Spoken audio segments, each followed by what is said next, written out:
Hi, இன்னைக்கு கார்த்திகை தீபம். வீட்டில் நான் இன்னைக்கு பருப்பு பாயசம்லாம் செஞ்சு சிம்பிளாக சாமி கும்பிட்டேன். ஸோ அதுதான் இந்த vlogல நீங்கள் பார்க்க போகிறீங்க. பருப்பு பாயசம்லாம் நான் இப்படி தான் வைப்பேன். இது பாயசம் மாதிரி இல்லைங்க, ஒரு வகையான எப்படி அல்வா மாதிரி வரும். ஸோ எப்படி சொல்கிறது, ஸோ நவிஷாவுக்கு இப்படி தான் பிடிக்கும். அதனால் இதுதான் மெத்தட் நான் சொல்ல மாட்டேன். ஸோ நான் இப்படி தான் பண்ணுவேன்.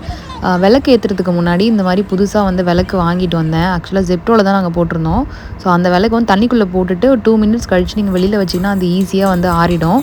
இப்போ நம்ம அதுக்குள்ளேயும் பருப்பை வந்து ஃபஸ்ட்டு வறுத்துடலாம்.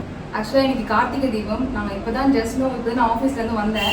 ஸோ வந்துட்டு இன்றைக்கி என்ன பார்த்தீங்கன்னா, நான் வந்துட்டு சாமி கும்பிட போகிறேன். ஸோ சாமிக்கு நான் என்னெல்லாம் வைப்பேன்னா, எனக்கு தெரிஞ்சது பருப்பு பாயசம். ஸோ நான் கொஞ்சம் நல்லா பண்ணுவேன். ஸோ பருப்பு பாயசம் அரேஞ்ச் பண்ணிவிட்டு நம்ம வந்து விளக்கேற்ற போகிறோம். எத்தனை விளக்கேற்றுவேன், ஸோ நான் எப்படி விளக்கேற்றுவேன்னு உங்களுக்கு காட்டுறேன். ஸோ பாசி பருப்பு நல்லா வறுபட்டுடுச்சு. ஸோ நம்ம இதுக்கப்புறம் அதை வாஷ் பண்ணிவிட்டு வைக்க போகிறோம். தண்ணியில் போட்டு நான் சாதா தண்ணி தாங்க. அகல் விளக்கு இருக்கிற ஈரப்பதம் எல்லாமே நல்லா காஞ்சிடுங்க. வாஷ் பண்ணிட்டோம். வறுத்துட்டு தான் பருப்பு வாஷ் பண்ணணும். வாஷ் பண்ணிட்டு தண்ணி வந்து ஆக்சுவலாக நான் இந்த டம்ளருக்கு தான் அந்த பாசிப்பருப்பு எடுத்து போட்டேன். நான் வந்து இதுக்கு வந்து ஒரு 3/4 டம்ளர் தண்ணி ஊற்றுறேன். நான் இதில் 3/4 டம்ளர் தண்ணி ஊற்றுறேன். ஸோ ஊற்றி நம்ம வந்து இது ஒரு 3லேருந்து 4 விசில் வரைக்கும் வச்சு நம்ம வேக வைக்கலாம்.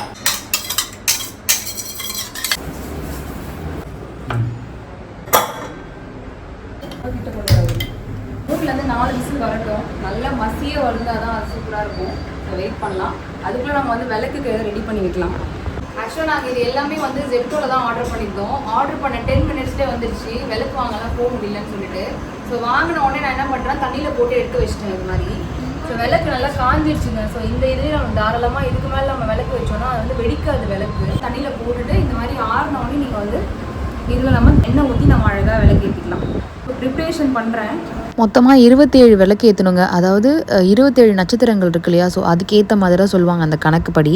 இப்போ வந்து நம்ம விளக்கெல்லாம் வந்து தண்ணியில் போட்டு எடுத்தாச்சு, நல்லா ஆறிடுச்சுங்க. இப்போ நம்ம என்ன பண்ண போகிறோம்னா, இதுக்கு வந்து மஞ்சள் குங்குமம் ஃபஸ்ட்டு வச்சுக்கணும். ஸோ நான் வந்து மஞ்சள் குங்குமம் வந்து இந்த மாதிரி கரைச்சி எடுத்துகிட்டு வந்துட்டேன். 3 டாட் வை. நான் மஞ்சள் வைக்கிறேன்.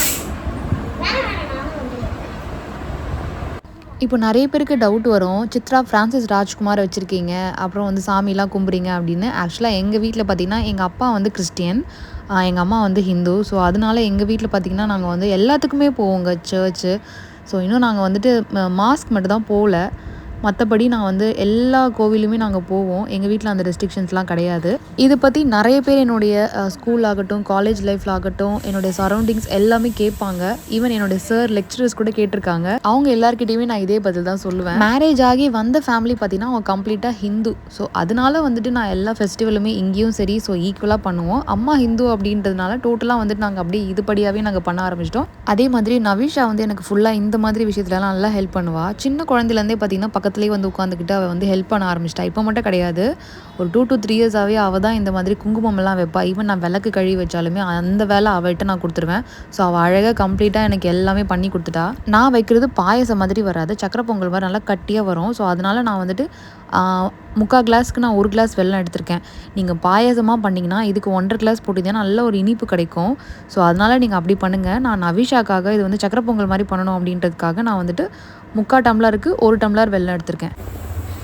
வெல்லம் போட்டுட்டு தண்ணி ஊற்றி கொஞ்சமாக தண்ணி ஊற்றிக்கோங்க. போதும் அது, ஏன்னா அதுவே கரைஞ்சிடும்.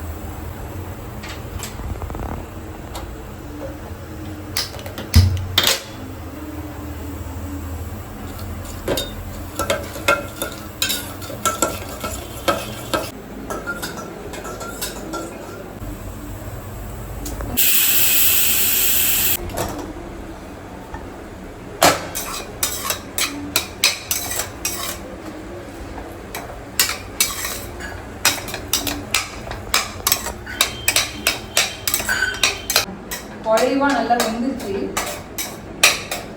வந்து மசிக்கவே தேவையில்லைங்க. ஸோ அந்த மாதிரி நல்லா ஒரு டேஸ்ட் மாதிரி நல்லா வந்து குழைஞ்சிருக்கு. ஸோ வெள்ளைப்பாகு ரெடி ஆனே நம்ம இது மேலே ஊற்றணும். அவ்வளோதான்.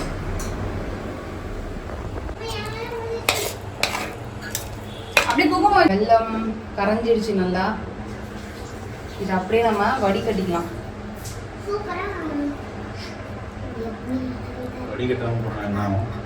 வடிகட்டலைன்னா ஃபுல்லாக உங்களுக்கு அதில் மண்ணெலாம் நிறைய இருக்கும். அது வந்து பெரிதாக உள்ள மண்ணாக இருக்கும்.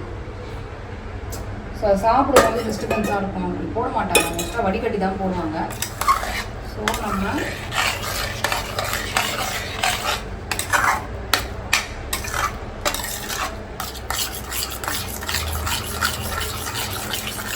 ஆக்சுவலாக இது நானே கற்றுக்கிட்டேன். எனக்கு வந்து யாரும் டீச்லாம் பண்ணல, நானே பண்ணுவேன். பருப்பு பாயசமா ஓகே அப்படின்ட்டு. ஆக்சுவலாக நான் இன்னும் எந்த ஒரு யூடியூப் சேனலும் நான் பார்க்கல, ஏன்னா எங்கள் அம்மா பண்ணுறதை பார்த்துருக்கேன். ஸோ அதனால எனக்கு அப்படியே மைண்ட்லேயே இருக்கும் போல். ஸோ இப்போ நம்ம என்ன பண்ணலாம்னா பால் வந்து இதில் கொஞ்சம் ஆட் பண்ணலாம். பால் வந்து கொஞ்சம் ஆட் பண்ணுவேன்.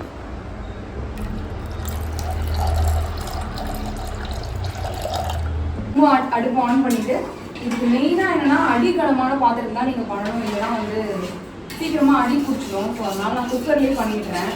பாருங்கள் நல்லா வந்துச்சு. எனக்கு ரொம்ப பிடிக்கும் பருப்பு பாயசம், அதுதான் மேட்டர்ஸ். கொஞ்சம் லைட்டாக கொஞ்சம் அடிக்கும், பச்சை வாசனை அடிக்கிற மாதிரி இருக்கும். அதுக்கு முன்னாடி கொஞ்சம் அடிக்கணும்.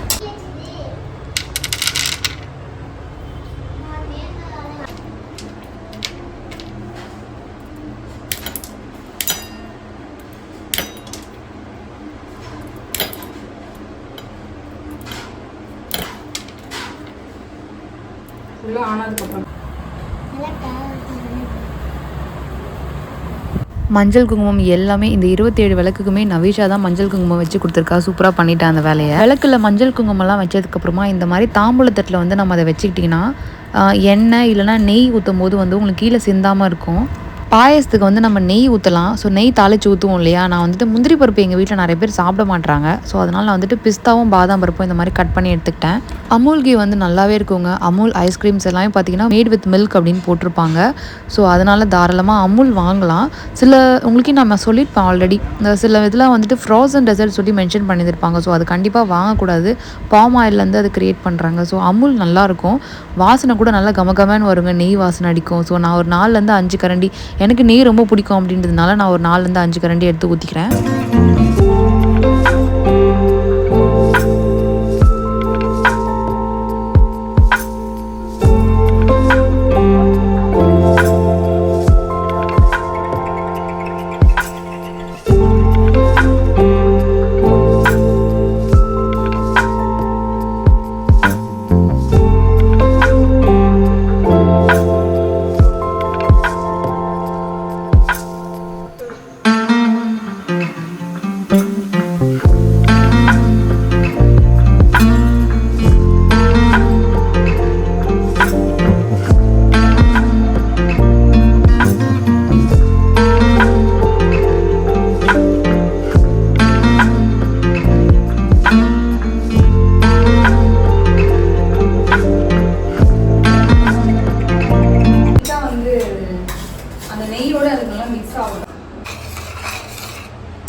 இன்றைக்கி வெள்ளிக்கிழமை அப்படின்றதுனால நான் வந்து நெய் தீபம் தாங்க ஏற்றுறேன். பொதுவாகவே நெய் தீபம் வந்து செவ்வாய் வெள்ளிக்கிழமை ஏற்றுறது ரொம்ப ரொம்ப நல்லதுங்க. வீட்டில் வந்து இந்த மகாலட்சுமி கடாட்சம் அப்படின்னு சொல்லுவாங்க இல்லையா, அது வந்து ரொம்ப நல்லாயிருக்கும் நெய் தீபம் ஏற்றும் பொழுது. அதுவும் சுத்தமான நெய்யில் வந்து நம்ம இந்த மாதிரி நெய் தீபம் ஏற்றுறது ரொம்ப ரொம்ப நல்லது. வீட்டுக்குமே பார்த்தீங்கன்னா சயின்டிஃபிக்கலாகவும் சரி ஆன்மீக ரீதியாகவும் சரி ரெண்டுத்துக்குமே ரொம்ப ரொம்ப நல்லதுங்க. எனக்கு வந்து ஆன்மீகத்தில் நம்பிக்கை இருக்குங்க. அது இல்லாமல் வீட்டுக்கு வந்து ரொம்ப ரொம்ப நல்லது. இதில் திரி விளக்கில் ஏற்றுறதுக்கு பதிலாக நம்ம வந்து காட்டனர் கிடைக்கும் தெரியுமா, பஞ்சில் அந்த திரி போட்டு நம்ம ஏற்றினா இன்னும் ரொம்ப ரொம்ப நல்லது அப்படின்வாங்க. ஆக்சுவலாக எனக்கு காட்டனில் கிடைக்கல, இந்த திரி தான் கிடச்சிது. எப்படி விளக்கு ஏற்றணும்னா ஃபஸ்ட்டு மஞ்சள் குங்குமம் வச்சுட்டு அதுக்கப்புறம் எண்ணெய் இல்லைனா நெய் போட்டு அதுக்கு மேலே தான் திரி வைக்கணும். மொத்தமாக 27 விளக்கு. ஃபஸ்ட்டு இந்த 6 விளக்கு பூஜை ரூமில் கிழக்கு நோக்கி எறிகிற மாதிரி ஓம் போட்டு நான் வந்து அதை வரைஞ்சிட்டு அது மேலே இந்த விளக்கு வச்சுருவேன். அதுக்கப்புறம் நம்ம நார்மலாக வாசலில் 2, பெட்ரூமில் 2, கிச்சனில் 1, அதுக்கப்புறம் வெளியில் இந்த மாதிரி, அப்புறம் மாடக்குழி அப்படின்னு சொல்லுவாங்க, படிக்கட்டு கீழே ஒரு சின்னதாக இருக்கும், அது இப்போலாம் இருக்கான்னு தெரில. ஸோ அங்கே வைக்கலாம். அப்புறம் பக்கத்து ரூம்ஸில் உங்ககிட்ட என்ன ரூம் இருக்கோ ஸோ அதோட வாசல் என்ட்ரன்ஸில் வைக்கலாம். நான் இப்படி தாங்க விளக்கு ஏற்றினேன். ஸோ இந்த மாதிரி நான் என்னோடய வீட்டில் 27 விளக்கு ஏற்றி வச்சேன். இருக்கு பாப்பா பாயசம், லைக் இட். பாதாம் சூப்பரா நல்லா வறுத்துருக்கு, பொங்கல் மாதிரி ஆயிடுச்சு. கொஞ்சம் பால் ஊற்றலாம். ஸோ அவ்வளோதாங்க. இவ்வளோ நேரம் என்னோட வீடியோ பார்த்துக்கு ரொம்ப ரொம்ப தேங்க்ஸ். இதே மாதிரி வேற ஒரு வீடியோவில் சந்திக்கிறேன்.